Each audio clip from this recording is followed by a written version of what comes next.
Selamat pagi sahabat-sahabat Kristus. Tema saat teduh pagi ini adalah keselamatan berasal dari Tuhan. Bacaan Alkitab terambil dari kitab Efesus pasal 2 ayat 1-9 yang berbunyi demikian.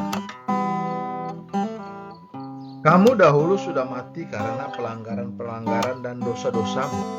Kamu hidup di dalamnya karena kamu mengikuti jalan dunia ini. Kamu menaati penguasa kerajaan angkasa, yaitu roh yang sekarang sedang bekerja di antara orang-orang durhaka.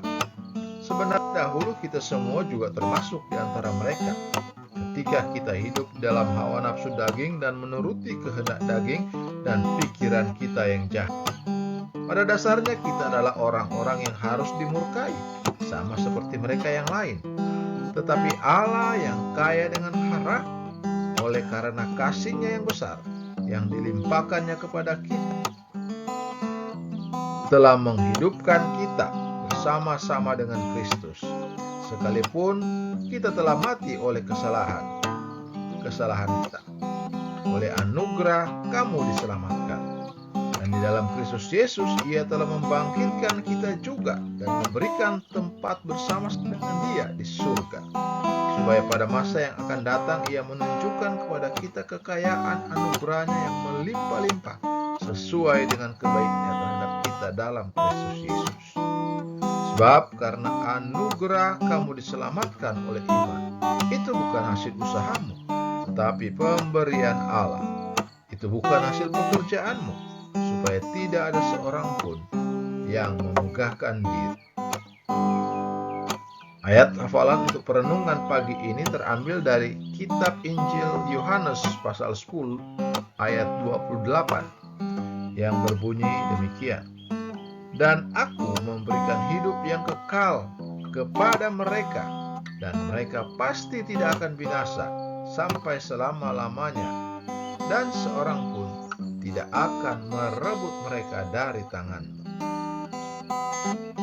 Sahabat-sahabat Kristus, apakah Anda pernah ragu bahwa Anda sudah diselamatkan?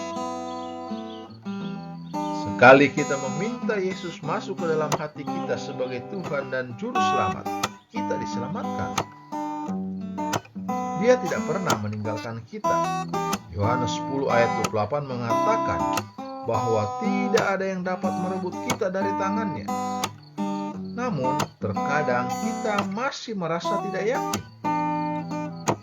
Mungkin kita tidak dapat mengingat secara spesifik waktu dan tempat keputusan kita untuk mengikut Dia, atau mungkin kita telah melakukan kesalahan dan dosa yang sangat besar, sehingga kita bertanya-tanya bagaimana Dia dapat mengampuni kita.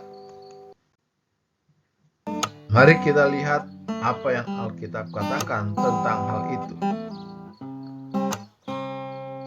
Efesus 2 ayat 4-5, Allah menghidupkan kita bersama Kristus dengan membangkitkan Dia dari kematian. Kita semua dilahirkan dan mati dalam dosa-dosa kita. Tidak ada yang bisa kita lakukan untuk membuat diri kita hidup secara rohani. Keselamatan kita adalah hasil kasih dan kemurahan Tuhan. Dan begitu Dia menghidupkan kita, kita tidak akan pernah mati secara rohani lagi.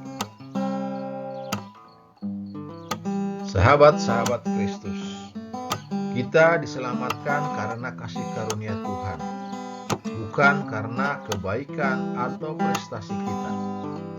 Efesus 2 ayat 8-9 memberitahu kita, sebab karena kasih karunia kamu diselamatkan melalui iman, dan itu bukan hasil usahamu.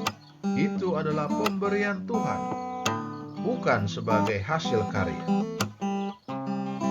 Kita tidak melakukan apapun untuk layak atau mendapatkan kasih karunia Tuhan, namun Dia tetap memilih untuk menyelamatkan kita. Keselamatan kita bukan karena kebaikan atau perbuatan kita, juga bukan karena kita memeliharanya. Sahabat-sahabat Kristus, kita diselamatkan hanya melalui iman dan harus mengakuinya sebagai anugerah Tuhan. Hasilnya, kita menikmati berkat menjadi bagian dari keluarganya, dan kelak kita akan merasakan kenyataan seutuhnya untuk duduk bersama Yesus di surga.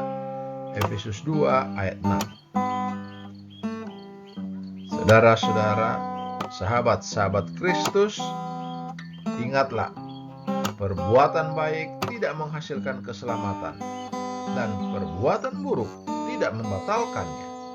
Tetapi bertobatlah. Terpujilah Kristus. Haleluya. Tuhan memberkati dan menyertai kita semua. Amin.